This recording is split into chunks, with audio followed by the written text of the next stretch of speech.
नमस्कार. जीवन संजीवनी हेल्थ या ऑफिशियल चॅनलमध्ये सर्वांचं स्वागत आहे.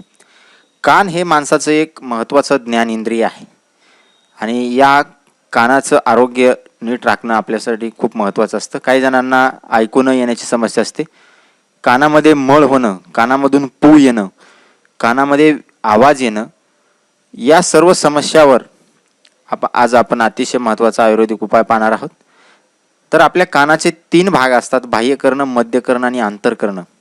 कानाच्या मध्यभागी कानाचा पडदा असतो आणि कान हे अतिशय नाजूक आणि महत्त्वाचं इंद्रिय आहे, म्हणून त्याची नीट आपण काळजी घ्यायला हवी. कानाच्या अनेक रोगापैकी कानाच्या मधल्या भागाला जंतुसंसर्ग होऊन कानातून पू येण्याची जी समस्या असते, याला वैद्यकीय भाषेमध्ये ओटायटिस मीडिया असं म्हणतात. कानामधून पू येतो, ऐकायला नीट येत नाही. जर वेळेच आपण काळजी घेतली नाही तर ऐकायला न येणे, कायमचे बहिरेपण याची सुद्धा समस्या असते. त्याचबरोबर काही जणांच्या कानामध्ये आवाज येत असतो, गुडगुड असा आवाज येतो, काही जणांच्या कानामध्ये किर असा आवाज येतो आणि त्यामुळे त्यांना खूप अशा पद्धतीचा त्रास होत असतो. तर हा त्रास कशामुळे होतो?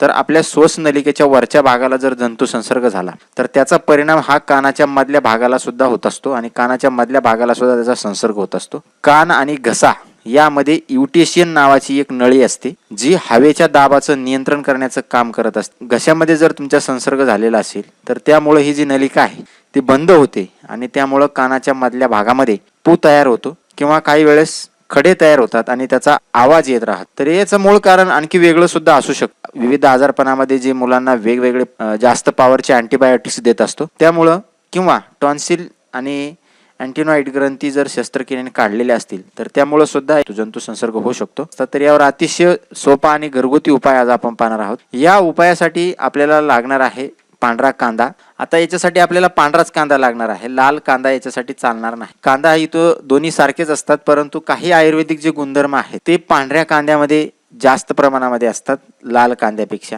जर तुम्हाला पांढरा कांदा उपलब्ध नसेल तर तुम्ही या अशा पातीचा जो कांदा असतो ताजा, तो कांदा सुद्धा याच्यासाठी वापरू शकता. ताज्या कांद्यामध्ये सुद्धा चांगल्या पद्धतीच्या आयुर्वेदिक प्रॉपर्टीज असतात आणि त्यामुळं तुमच्या कानामधला जो मळ आहे तो बाहेर निघून जातो. त्याचबरोबर कानामध्ये जो जंतुसंसर्ग झालेला आहे तो सुद्धा निघून जातो. आता काही जणांची तक्रार असते की कानामध्ये कांद्याचा रस टाकायचा की नाही टाकायचा. तर कांद्याचा रस कानामध्ये टाकल्याने कुठलाही साईड इफेक्ट होत नाही.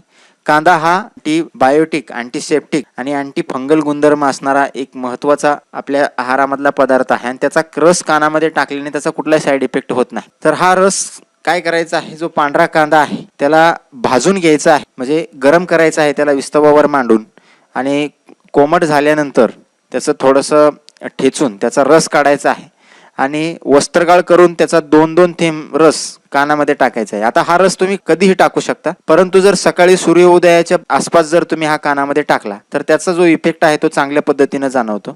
आता काही जणांना जास्त कानामधून पू येण्याची समस्या असते, तर ज्यांना जास्त कानामधून पू येत आहे त्यांच्यासाठी मी याच्या आधी पण एक व्हिडिओ शेअर केलेला आहे, त्याच्यामध्ये माहिती दिलेली आहे हळद आणि तुरटीची. तो उपाय इतका इफेक्टिव्ह आहे की कानामधून पू येण्याची जी समस्या आहे ती 2 किंवा 3 वेळेस जरी तुम्ही ते औषध वापरलं तरी त्याने निघून जाते. तो व्हिडिओ तुम्ही अवश्य पहा. तर कानामधला जो मळ आहे किंवा ही जी युटेशियन ट्यूब मी तुम्हाला सांगितली, ती ट्यूब मोकळी करण्यासाठी, त्याच्यामधला जो जंतू संसर्ग घालवण्यासाठी या कांद्याचा खूप महत्त्वाचा वापर होतो. आणि ही जी युटेशियन ट्यूब आहे तिचं जर आरोग्य नीट असेल तर कान तुमची कुठलीही समस्या निर्माण येत नाही, कानामध्ये आवाज सुद्धा येत नाही. पांढरा कांदा तर सर्वत्र उपलब्ध असतो, पण जर उपलब्ध नाही झाला तर बाजारामध्ये मिळणारा जो पातीचा ताजा कांदा असतो हा कांदा सुद्धा याच्यासाठी खूप महत्त्वाचा असतो, कारण या कांद्यामध्ये सुद्धा चांगल्या आयुर्वेदिक प्रॉपर्टीज असतात. पात त्याची कापून टाकायची आहे, मुळ्या सुद्धा त्याच्या कापून टाकायच्या आहेत, स्वच्छ धुवून घ्यायचं आहे, त्याला सुद्धा थोडंसं गरम करून घ्यायचं आहे आणि थोडंसं ठेचून त्याचा जरी रस आपण कानामध्ये टाकला तरी कानातला जो मळ आहे तो फुगून बाहेर येतो.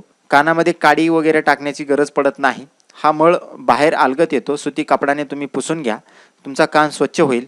त्याचबरोबर कानामधला जो जंतू संसर्ग आहे तो पूर्णपणे निघून जाईल. आता ज्याला कानाची समस्या आहे त्यांनी तर हा उपाय करायलाच पाहिजे, परंतु ज्यांना कानाची समस्या नाही अशाने सुद्धा वर्षातून 2 वेळेस जर हा उपाय केला तर कानाचं आरोग्य पण उत्तम राहतं आणि ऐकण्याची शक्ती सुद्धा जी आहे ती चांगल्या रीतीने वाढते. तर हा साधा आणि सोपा उपाय आहे. हा उपाय तुम्ही अवश्य करून बघा, कानाचं जे आरोग्य आहे ते चांगल्या रीतीने वाढेल. तर हा उपाय अवश्य करून बघा आणि अशाच नवनवीन उपायासाठी जीवन संजीवनी हेल्थ या ऑफिशियल चॅनलला लाईक आणि सबस्क्राईब करा. नोटिफिकेशनसाठी बेल आयकॉनवर क्लिक करा. धन्यवाद.